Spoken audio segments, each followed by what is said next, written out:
Elena platform पर खड़ी थी। स्टेशन की हल्की रोशनी लंबी छायाएं बना रही थी। हवा में बारिश की महक थी, वह बारिश जो धरती में समा चुकी थी, एक गीली गर्मी छोड़ती हुई जो उसकी त्वचा से चिपक रही थी। उसकी आंखें दूर तक फैले ट्रैक पर टिकी हुई थीं, रात की अंतिम ट्रेन का इंतजार कर रही थी। वह इस समय अकेले रहना पहले से ही आदत बना चुकी थी। अधिकांश यात्री पहले ही घर लौट चुके थे और स्टेशन अब खाली था। कभी कभी एक दो सफाई कर्मचारी या सुरक्षा गार्ड ही दिखाई देते थे। लेकिन आज रात हवा में कुछ अलग था। एक अजीब विद्युत सा कंपन था। उसने अपनी घड़ी पर नजर डाली। 11:56। ट्रेन हमेशा समय पर आती थी, लेकिन इस बार ऐसा लग रहा था जैसे आज ये देर से आ रही हो। मिनट मानो फैलते जा रहे थे, जैसे सांस लेना मुश्किल हो गया हो। ये एक लंबा सप्ताह था, जिसमें लंबी मीटिंग्स, तंग डेडलाइन और फैसलों की खामोश गूंज थी, जिनसे वह सहमत नहीं थी।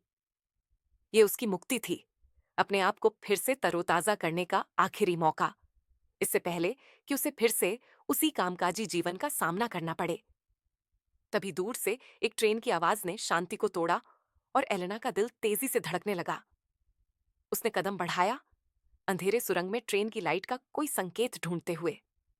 और फिर उसने उसे देखा, लेकिन यह वही सामान्य आधुनिक कम्यूटर ट्रेन नहीं थी जो वह हर रोज देखती थी।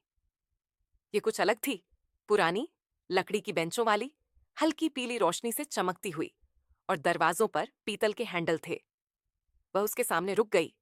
ब्रेक की आवाज एक प्राचीन फुसफुसाहट की तरह गूंज रही थी। दरवाजे खुल गए, लेकिन कोई परिचालक नहीं था। कोई उसे स्वागत करने के लिए नहीं था। जिज्ञासा और थोड़ी संकोच के साथ एलेना ट्रेन में चढ़ गई। जैसे ही उसके पैर ने ट्रेन के फर्श को छुआ, दरवाजे चुपचाप बंद हो गए।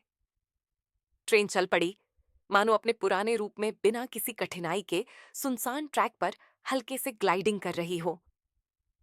एलेना एक बत्तियों से सजी सीट में समा गई। उसकी अंगुलियां पीतल की आर्मरेस्ट पर हल्का सा स्पर्श कर रही थीं। उसने अब बाकी यात्रियों पर ध्यान दिया। एक वृद्ध व्यक्ति छड़ी के साथ उसके सामने बैठा था, और एक युवा महिला फूलों का गुलदस्ता कसकर पकड़े हुए थी। वातावरण शांत था, लगभग शांति से भरा हुआ, जैसे हर कोई अपने ही विचारों में खोया हुआ था, बिना किसी निश्चित मंजिल के यात्रा कर रहा हो। हम कहाँ जा रहे हैं? एलेना ने पूछा, उसकी आवाज ट्रेन की धीमी गूंज में जैसे खो गई हो। वृद्ध व्यक्ति ने उसे एक कोमल मुस्कान के साथ देखा। उसकी आंखें दयालु थीं, लेकिन अनकही।